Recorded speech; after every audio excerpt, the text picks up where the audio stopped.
you for turning out here. This is the first time I've spoken at something like this, so go easy on me. It feels a bit weird to be here with MEPs, MSPs, and MPs speaking, but it's amazing to see everybody here. So on behalf of Our Future, Our Choice and the Young European Movement, thank you. Give yourselves a cheer.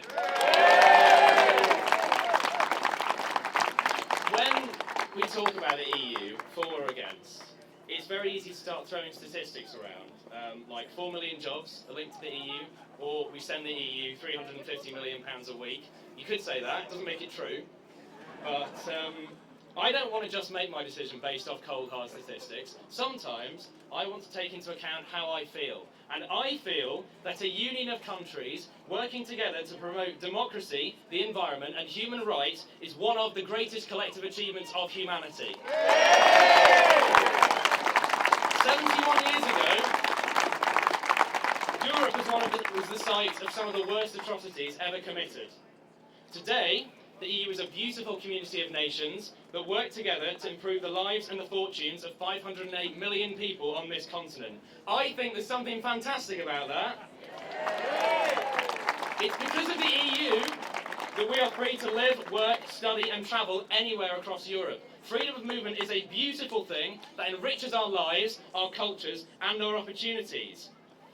It is because of the EU that we're able to put people before corporations and maybe even get them to pay their taxes once in a while. It's because of the EU that we can work together to tackle terrorism and climate change. Pollution, crime and global warming are cross-border problems that require cross-border solutions. We can't afford to lose these partnerships, we can't afford to lose these relationships, and we can't afford to lose these cross-European friendships. A lot of people look to the referendum as a choice between supporting Britain or supporting Europe, pretending you can't vote Remain and be proud of your country. That's just not true. I'm proud of Britain, but I'm not just proud of what my country was, I'm proud of what it is today, as a member of the European Union, as a member of the European community.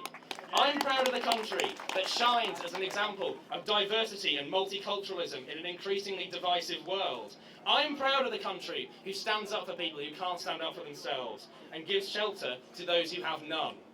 I'm proud of the country that stands up for what it believes in: tolerance, peace, the environment and human rights. And as part of the EU, that voice, that message is 444 million voices more powerful. Our country is one that proves to the world how beautiful and successful a multicultural society can be. Leaving the EU is absolutely an excuse to abandon those ideas, and that is something that I will not let happen. We are not alone in this world. There's no rights that we deserve that other people don't. At the end of the day, there aren't British rights, or French rights, or Polish rights, or Spanish rights. There aren't even just European rights. There are human rights. Some people say that no man is an island. I say that in today's world, no country is either.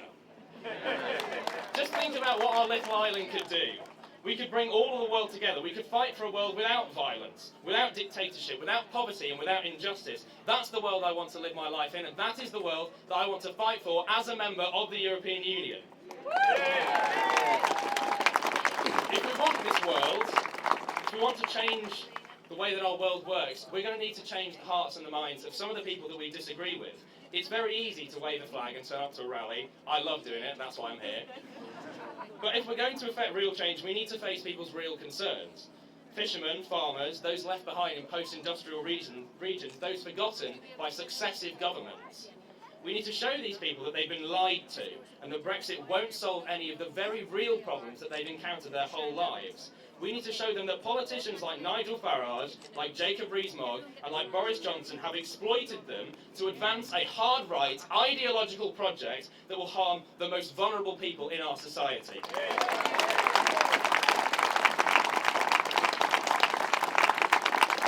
So this is why we need to fight Brexit. Don't just fight Brexit for Theresa May or Jeremy Corbyn. Fight Brexit for Britain and for Scotland and for Europe. Fight Brexit for the Polish deli down the road, for your old French teacher and for the nurse who took your blood pressure the other day. Fight Brexit for everybody in Britain and everybody outside it as well, and we will fight Brexit for you. Thank you.